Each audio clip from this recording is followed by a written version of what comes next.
research and discovery. Futurists.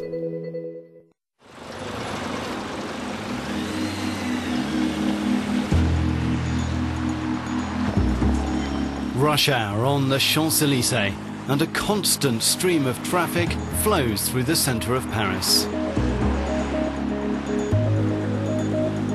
Traffic is the biggest source of pollution in Paris. 1 in 5 French people live in the Paris region. More than 20 cities already have a population of more than 10 million, and this trend will continue further. Paris is on that list of 20 so-called megacities.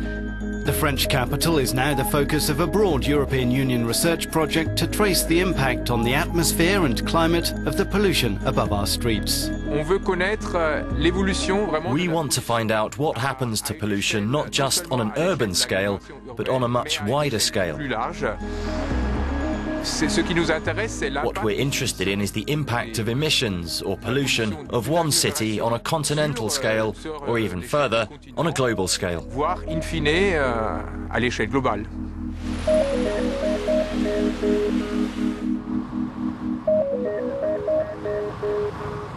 To understand city pollution, first you have to head out of town. We're driving with our mobile lab, and as we're driving, we're measuring the composition of the air, the particles and gases it contains. In this field on the northeastern edge of Paris, Frank Drevnik is measuring the background air pollution flowing into the city from other parts of Europe. The team needs an isolated spot and even park their generator wagon 100 meters away to avoid picking up particles from the engine. Now they can take a clear reading of particles and gases that are blown here from far away.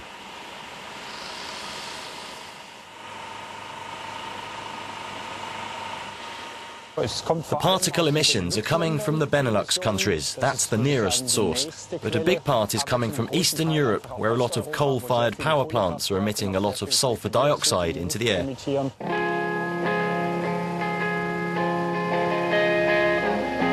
Back in the city, and the project is in full swing.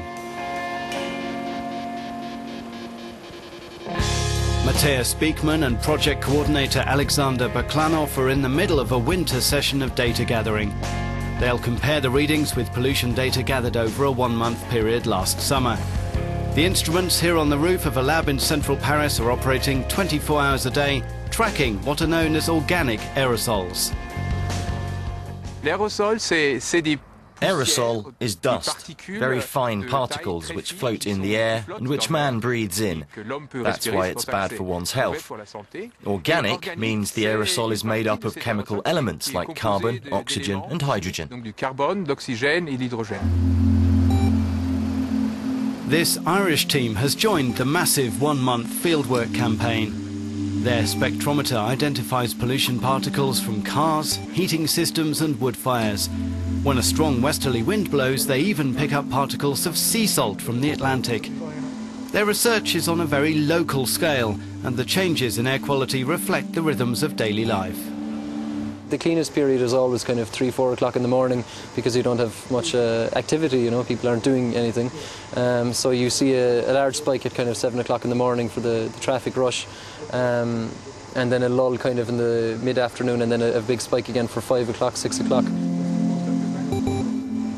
The particles and gases emitted by cars or factories stay in the air, some for days, others for hundreds of years. And they can have an impact well beyond their immediate surroundings. Une particule émise par une voiture, par exemple, A particle emitted by a car, for example, can be taken up vertically into the atmosphere, into the surrounding air, and rise up to hundreds of meters, even a kilometer depending on the season. There's more in summer than in winter. Then it can be carried along by the wind for hundreds or even thousands of kilometers. Sur des centaines, voire des milliers de kilomètres.